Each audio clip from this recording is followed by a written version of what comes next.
Unity Lance international লিও youth camp 2026-এর প্রথম দিন কক্সবাজারে গিয়ে আমরা কি করলাম এবং কোন কোন ইভেন্ট হয়েছিল তা নিয়ে থাকছে আজকের details blog video. Hello everyone, welcome to my page and welcome to my video. কেমন আছেন সবাই? আশা করি সবাই অনেক বেশি ভালো আছেন। বছরের প্রথম দিকে জানুয়ারি 8, 9, 10 তারিখ অনুষ্ঠিত হয়েছিল লিও ইয়ুথ ক্যাম্প 2026। আমরা যারা লিও আছি তারা গোটা একটা বছর অপেক্ষা করে থাকি এই লিও ইয়ুথ ক্যাম্পের জন্য। আশা রাখছি ভিডিওটা একটু লং হবে, কারণ পুরো দিনের যেহেতু অ্যাক্টিভিটি থাকবে সেহেতু লম্বা হওয়াটা স্বাভাবিক। আর আমি প্রত্যেকটা মোমেন্ট, প্রত্যেকটা মুহূর্ত ক্যাপচার করার ট্রাই করেছি। আর আমি অনেক বেশি লেট হয়ে গেছি এই ব্লগ ভিডিও আপলোড করতে করতে। প্রায় 2 মাস পর গিয়ে আমি ভিডিও আপলোড করছি। 8 তারিখ সকালবেলা 7টায় আমাদের বাস ছাড়ার কথা। তো আমি আমার মা একসাথে চলে গিয়েছিলাম, যেহেতু অনেক সকালবেলা আমার মামাকে একা ছাড়েনি, এমনিই ভয় পাচ্ছিল আমি একলা 3 দিনের জন্য বাইরে যাব। তো আমার সাথে বিদায় নিয়ে মাকে ছেড়ে যেহেতু কখনোই একলা বাইরে থাকেনি এক রাতের জন্য, সেহেতু মাও অনেক টেনশন করছিল এবং বোঝাচ্ছিল যে এটা করবা না, ওইটা করবা না, এদিকে যাবা না। তো দেন মা চলে যাওয়ার পর আমাদের বাসটাও ছেড়ে দিয়েছে। 7টার জায়গায় 7:30, 8টার কাছাকাছি বাস ছাড়লো। যেহেতু আমাদের 12টার দিকে রেজিস্ট্রেশন অ্যান্ড চেক ইন ছিল, সেহেতু আমাদেরকে 8টায় তো গাড়ি ছাড়তেই হতো।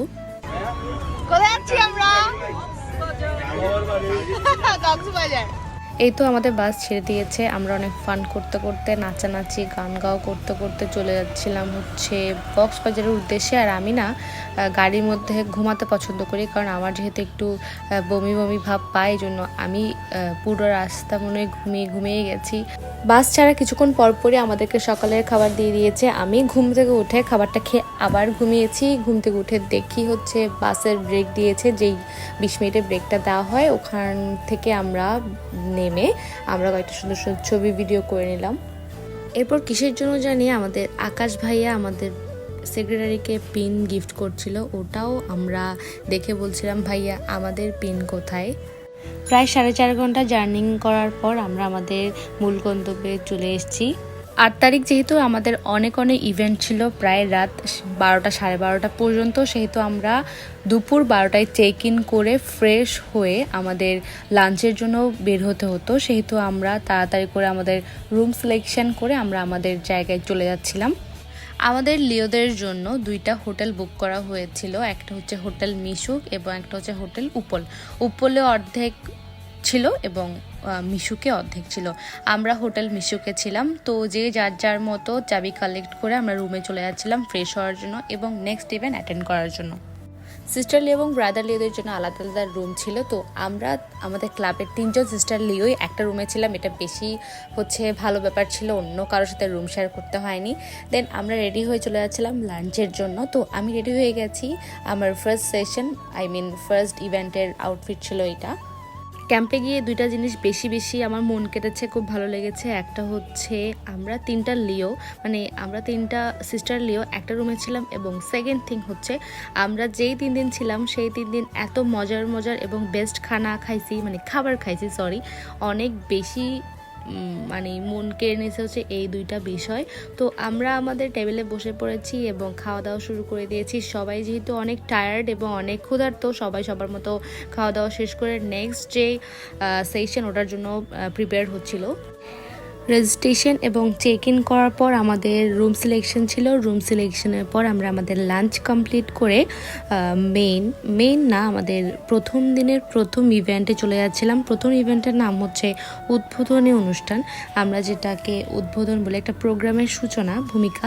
তো ওটাই শুরু হয়েছিল। আমাদের মাননীয় গভর্নর এসে আমাদের প্রোগ্রামটা উদ্বোধনী করে গেল। সাথে ছিল একটা সুন্দর উদ্বোধনী নাচ। প্রথম দিন যে ইভেন্টকে ঘিরে সবার আকর্ষণ সেটা গ্রুপ শো। তো গ্রুপ শো যেহেতু রাতেই হবে, সন্ধ্যার পরপরই, সেহেতু আমরা সবাই মিলে স্টেজের সামনে এসে একটু বুঝিয়ে নিচ্ছিলাম কে কোথায় থাকবে, কে কোথায় দাঁড়াবে। আমি আর কাশফিদি ছাড়া যেহেতু সবাই নন ডান্সার, সেহেতু সবাইকে বুঝিয়ে দিচ্ছিলাম। আমাদের এই গ্রুপ শোর পেছনে একটা মানুষকে ক্রেডিট যতবার দেব ততবারই কম হয়ে যাবে, আমাদের কোরিওগ্রাফার কাব্যদা। তো দাদাকে আবারও অনেক বেশি ধন্যবাদ। তো আমরা রুমে এসে আমাদের টি ব্রেক এবং যেই আমাদেরকে নাস্তাটা দিয়েছিল ওটা একটু খেয়ে আমাদের প্রিপারেশন নিয়ে নিচ্ছিলাম গ্রুপ শোর জন্য। এই তো সবাই আমরা রেডি হয়ে গেছি। এরপর আমরা 3 জন মিলে চলে যাব উপরে আমাদের প্রেসিডেন্টের রুমে। ওখানে সবাই রেডি হচ্ছিল, আরও অনেক কিছুই বাকি ছিল। মুখে হচ্ছে আমরা ফায়ার আঁকবো, আগুন আঁকবো। রিপনদা আমাদের সবাইকে মুখে হচ্ছে আর্টটা করে দিয়েছিল। সো আমরা সবাই প্রপারভাবে রেডি হওয়ার পর মনে মনে প্রিপারেশন নিচ্ছিলাম যে আমাদের সবাইকে ভালো করতে হবে। সবাইকে চেয়ার আপ করছিলাম। সবাই একটু নার্ভাস ছিল। এরপর সবাই মিলে চলে গিয়েছিলাম স্টেজের সামনে। কিছুক্ষণ অপেক্ষা করার পর আমাদের পারফরমেন্স হয়ে গিয়েছিল। আমাদের পারফরমেন্স শেষ হওয়ার পর স্টেজে তাক লাগানোর জন্য উঠে গিয়েছিল ডিএনজি, দীপশিখা নৃত্য গোষ্ঠী। আমি তাদের প্রতিপক্ষ দলের একজন মেম্বার হিসেবে বলছি, তাদের পারফরমেন্স অসাধারণ, অনবদ্য ছিল, গায়ে গুজবাম দেওয়ার মতো। আমরা যখন খেতে বসেছি তখন প্রায় 12টার কাছাকাছি। সারা দিনের এত জার্নি করার পর এই খাওয়া দাওয়া করার পর আরও বেশি টায়ার্ড লাগছিল। এইবার ক্যাম্পে আমরা দুর্ভাগ্যবশত কোনো স্থান অর্জন করতে না পারলেও অনেক দারুণ কিছু এক্সপিরিয়েন্স গ্যাদার করেছি। তার সাথে আমাদের টিম মেম্বারদের মধ্যে আমি আর কাশফিদি ছাড়া যেহেতু সবাই নন ডান্সার, নাচের আশেপাশেও কেউ ছিল না, তাদেরকে এত সুন্দর মতো তৈরি করা মানুষটাকেও ধন্যবাদ দিতে চাই, আমাদের ডান্স কোরিওগ্রাফার কাব্যদা। আর আমাদের টিমের প্রত্যেকটা মানুষের এত উৎসাহ ছিল, এত উদ্দীপনা নিয়ে, এত সাহস নিয়ে যে এই ইভেন্টটা কমপ্লিট করে আমরা আসতে পেরেছি, এটা নিয়ে আমি নিজে খুব গর্ববোধ করি। দেন আমরা ইভেন্ট শেষ করে খাওয়া দাওয়া করে রুমে চলে আসছি। হোটেলের নিচে আমরা কয়েকটা সুন্দর ছবি ভিডিও করছিলাম, কারণ হচ্ছে এত সুন্দর পারফরমেন্সের কস্টিউম পরেছি, তো ছবি তো না তুললেই নয়। আমরা ডিরেক্ট রুমে এসে মেকআপ রিমুভ করে ঘুমিয়ে পড়েছি, কারণ যেহেতু সারাদিন একটা বড় হ্যাসেল গিয়েছে, যদি না ঘুমাই শরীর অসুস্থ হয়ে যাবে। আজকের ব্লগ ভিডিওটা এত পর্যন্তই থাকছে। কক্সবাজারের আরও 2 দিনের ব্লগ ভিডিও আছে। সবাই আমার পেজের সাথে থাকবেন, অনেক বেশি ভালো থাকবেন। Thank you for watching this video. Tata everyone.